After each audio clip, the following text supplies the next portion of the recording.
Hello there and welcome to my channel Novice Modelling in a Midlife Crisis. My name is Andy and as you can see today we have my Revell 1/144th scale US Navy Fletcher class destroyer, which is kit number 05091, which measures a total of 79.7 centimetres in length when fully completed. This particular kit was from a new tool which was produced in 2008. And this is the earlier version I have. Apparently there was another kit produced in 2017 which had new parts added. That is kit number 05150. Can't tell you what the additional parts were, unfortunately. Don't know. So what I'm going to do is I'm not going to read you the blurb as provided by Revell because it's very, very long. So I'm just going to give you a brief summary off Wikipedia. Then we're going to have a look at the instructions, which are quite comprehensive, and then we'll move on to showing you the the parts and the sprues.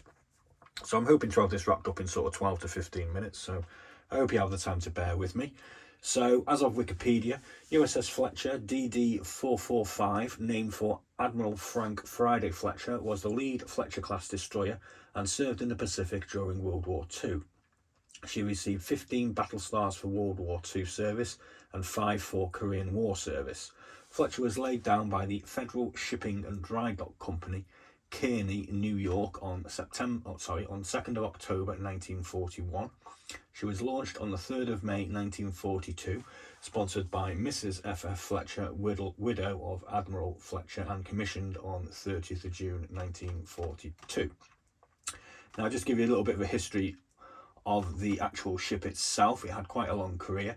It was stricken from the US Navy list on the 1st of October 1969, which incidentally, well, it's today as of filming, but that was yesterday. That's kind of weird. And it was sold for scrapping on 22nd of February 1972.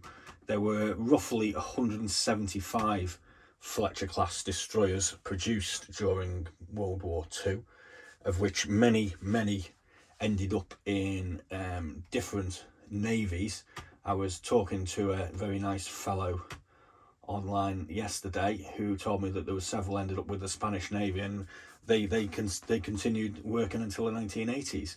So it was obviously a very good vessel. It was very popular with its crews, and it lasted a hell of a long time in various guises and after various upgrades. So we'll move on to the instructions now, and let's just have a quick nose. Okay. So, section 1, we're going to start off with the basic hull assembly with these two rather large bulkheads, which are there to obviously support the two pieces of the hull. Then we're going to move on to the stand. Then we're going to attach the propellers with these propeller sort of housings as well. Section 5 is going on to the propeller blades. Section 6, we're going to start fixing up one of our funnels. Section 7 looks like we're moving on to the second funnel.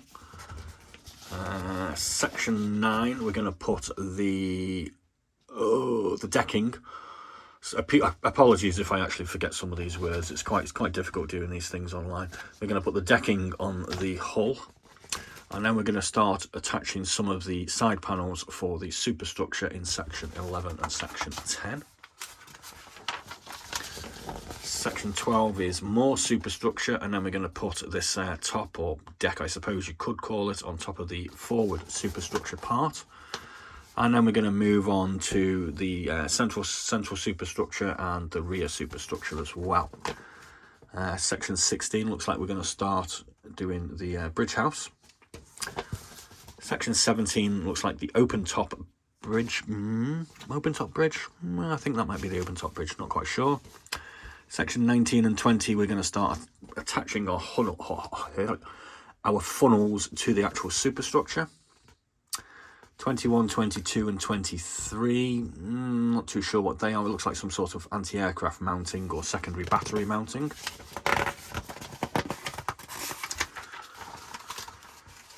Section 24 to 28, we're doing possibly the rangefinder here, and then we're going to start looking at our torpedo tubes, which there are two sets. 29 and 29 and 30, we're going to attach our torpedo tubes to the superstructure.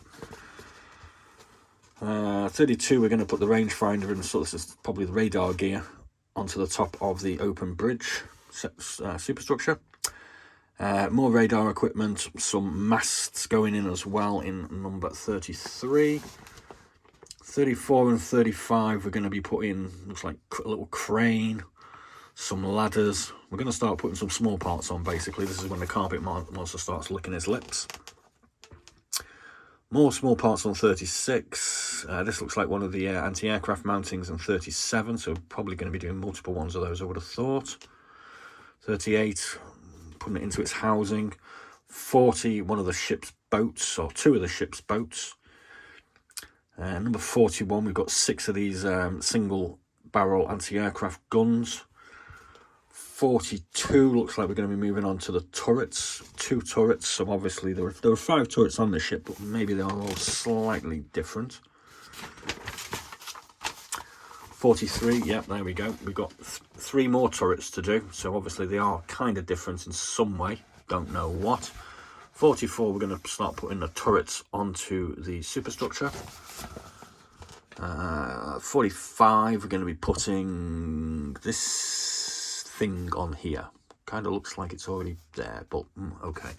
46, we're looking at more anti-aircraft, single anti-aircraft mountings going into their positions.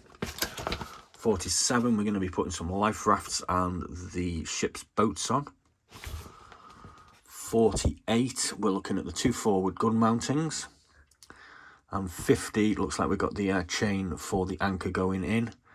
And some of the small parts as well. It's quite long. 51, we've got the anchors going on and the front flag pole. We've got the rear flag pole going on here. We've got a load of, what the bloody hell are these things called? Depth charges going on the rear in 53. 54, we've got a whole variety of bits going on. Oh, these are the, oh, this is the pain part, I think. These are all these little pieces for the rail across here, and they're all single pieces, and I'll show you what you have to do with them in a minute. Although I think it's pretty obvious they're actually string. Oh dearie me. So we've got loads of these little rails going on all across all down both sides of the hull. We've got some more life rafts going on. It's the same on 58. No idea how to do that. Same on 59. More of these little holders for the rail. That looks terrible. And 61, we're going to be doing the rigging for the mast, which looks easy by comparison to the rails, I think.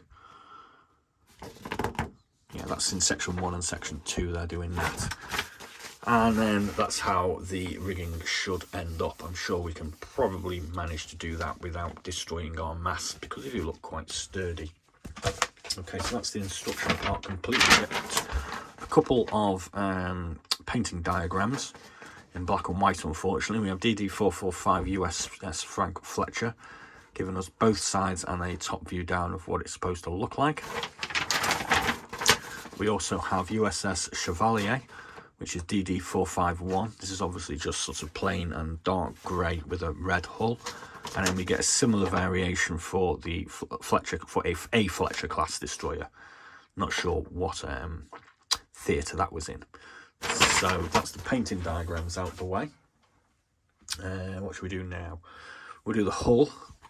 Now, as you can see, the hull is quite big. I'm struggling. I can't actually get it all in the camera, which is kind of annoying. Yes, I can. There we go. And it is 79.7 centimetres long. As we can see, it's got a nice lot of detail on it. It's got some kind of lines on here where the paint is supposed to go up to. And as we can clearly see, the armour plates are visible. They're not all flush, so I'm guessing that's how it's supposed to be. A little bit of flash on the end here, nothing too difficult. On the inside, all looks pretty good. So there's that section. Obviously, the other hull section is basically the same, so I don't really see the point in showing you guys that. Up next, we've got a sprue. I'm not doing these in any particular order. So this one obviously shows the forward part of the deck, and we've got some nice detail. You can see all these little tiny holes here where these where the rail posts are supposed to go in. So there's a whole load of those, and they look like a nightmare to do. So I kind of be glad, I think, that we got the photo etch pack with this, which I'll show you later. We've got some parts of possibly superstructure here with some ladders on them. This looks like part of the range finder equipment. Again, these are the sides lines with ladders and possibly some rivets. This piece here is this side cover. I'm not too sure what that's all about, but that's what it is. These two parts are the inner bulkheads that are not obviously historically accurate. They're just there to give the ship some rigidity. These are parts of the stand. These are more parts of the infrastructure of, sorry, the superstructure. And as you can see, we've got rivets and lines and details and various hatches and bulkheads and things going on with them. So that's our first sprue out of the way. I will be putting all these back in their baggies, obviously. This sprue here, this is part of the stand, so I'm not really interested in that. These are going to be our turret housings, or turrets. Not too, they haven't got any flash on those ridges. Are supposed to be there, so we've got detail on these little doorways, little ladders, etc. That's going to be the top of one of our funnels, I should think. These are the torpedo tubes, which have got some quite nice detail on them, as you can see. We've got more parts of the main armament turrets. Got a nice little life raft there. Possibly part of the radar equipment, I reckon that is. They're going to be gun barrels, I should think. Might have to drill those out so they've got little holes in them. So we'll have mastered that by the time we get to this. This other sprue is an exact copy of the previous one, so we don't need to look at that. We've got another big sprue to look at here, which is the rear portion of the deck. And again, we've got loads of these little holes for our beloved railing supports. We've got various holes here, which are going to be for where our anti-aircraft mountings go. This here, these have got twin cannons here, so they're sort of gun shields, I suppose. Lots of nice sort of detail, lots of clues and ideas as to where you're actually supposed to be putting the superstructure as well, which is good. Just going to turn that over. And on this side of the sprue, obviously, we've got our superstructure. Again, loads of detail on it. Little doors, little windows, loads of rivets. I think that might be some sort of fire equipment, maybe. Oh, I've got my dinner attached to my nail there. Oh, dear. That was broccoli. That's going to be a part of the gun mounting. These look like parts of the mast. There is our mast there, and there's our ladders. Let's get that one out of the way. Next up, we have another. Oh, I've just pulled a piece off. Oh well, never mind. Next, we have another large one, which is our superstructure again. We've got more ladders, two big funnels, more superstructure. This is going to be part of the floor, part of the deck up here, possibly the front, I'd imagine, this is probably going to be where the bridge goes. Got more gun mountings, probably that one at the rear there, although you can't see what I'm pointing at, that one there. More decks for the upper superstructure. Another bit of radar equipment, possibly.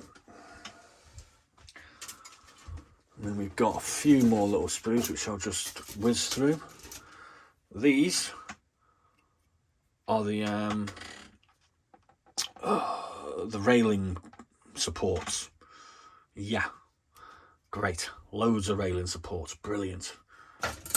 And here's more railing supports. Fantastic. Can't wait.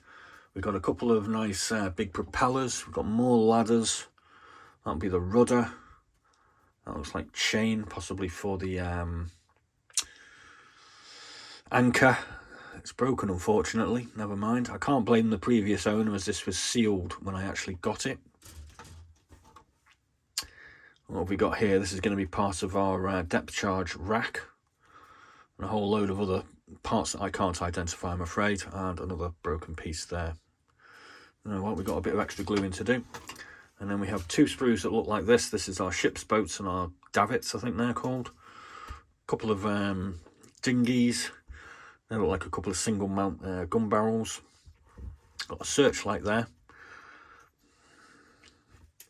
And then the last sprue is just basically another direct replacement of that one. So we've got a little bit of repair work to do by the look of it, but I'm not quite surprised. I mean, the kit is about 20 odd years old. We get 1 lot of clear plastic. I've got another one of these which is loose. These are the glazing for our searchlights. Don't know what this part is though. Couldn't tell you. And that's probably going to be glazing for the bridge there, I would have thought. Let's pop that one out the way. There's our loose piece. We'll put our other loose piece over there as well. This here is the string. And the string is for the railings. Thank God for Edward. Throw that away. Here we have the flags. I've got a couple of US flags and a whole load of signal flags. Not exactly sure what they're for, but there we go, we got them. Got some decals with the nameplates and stripes. Don't know where they're going, couldn't tell you. Next up we have our big Ed, which came with this kit. Now I paid £150 for this, which is quite a lot of money. It hurt, I must admit, but I mean the current Zerstorer by Revell goes for about £100 in this scale. So this is old, and it comes with a big Ed kit, which is discontinued now, I believe. And it says on there $99.95. I mean, I don't know, but I had a look on the Edward website, and it was sort of discontinued, and the last price they had was £50. So don't really know about that. Could be in a different currency. First off, we have Edward Fletcher 1942 weapons, which are these 2 pieces of photo etch. God only knows what weapons they are. Obviously, these are things that you have to build. I mean, what the hell am I supposed to do with all that? No idea. So some of this I think I'll be using, and some of it I'll just have to say no thank you very much. Here we have, it says weapons, but these are obviously ladders. No idea what these are. Sorry, I just don't know what these pieces are. I just haven't looked basically, but I just thought I'd show you the Edward set. The next Edward set is called Fletcher 1942 accessories. Doesn't really say what it is, but it is a whole load of sort of superstructure chains. Obviously this piece here is going to be this bent piece. I mean, I don't know whether you'd be bothered with that. Just use the plastic one without bending. Don't know. Don't really know. There's a load of wheels and things. I don't know what most of this is for. I have no real idea. Sorry. And here again we've got a load of ladders. These are going to be doorways or something, I should imagine.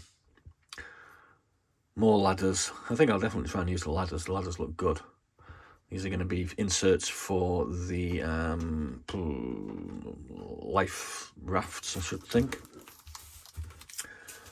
And this is the one we love because it's got the railings on. Thank God for railings. I mean, can you imagine? I can't imagine having to tie the string around all those or how that works. That would just be a complete and utter friggin' nightmare. So we've got loads of railings. So you can bet your bottom dollar that this one will be getting used because it just looks, I mean, it looks hard, but I mean, I can't even think about tying things. Jeez, that'd be a nightmare. So I think that's everything. Please do like and subscribe and join me for my novice model building ride. I don't expect me to be building this anytime soon. My surname, as in a couple of previous vids we've done on this, is Fletcher, so that's why I bought this kit. I do actually have a 1700 kit which is currently being finished, which I started a couple of days ago on my birthday. The plan is that next year I'll be doing this DD 445 1/350th scale Fletcher on my birthday, and then in 2 years time, hopefully by this time, I will actually have the required skills to actually do a half decent job of this, because 150 quid, I don't want to do this and make a pig's ear of it. So I've got a couple of Fletchers to practice on, and then in a couple of years time I'm going to have a go at building this, I reckon. Like I say, I've also got the HMCS Snowbury in the Revell 1144th. So I might have a go at that a bit sooner because it's smaller, cheaper. Comes with the Edward pack also. So I'm not quite so scared of attacking that one, maybe in a year or so. Or maybe in 6 months. Who knows? We'll see where we go. So thanks again for watching. Please do like and subscribe. Please do check out some of our other fascinating videos. We have roughly 140 what's in the box videos on our channel, and a whole load of builds and other random model stuff. There'll be some more interesting model stuff happening very soon. No spoilers, but just watch. As always, be seeing you.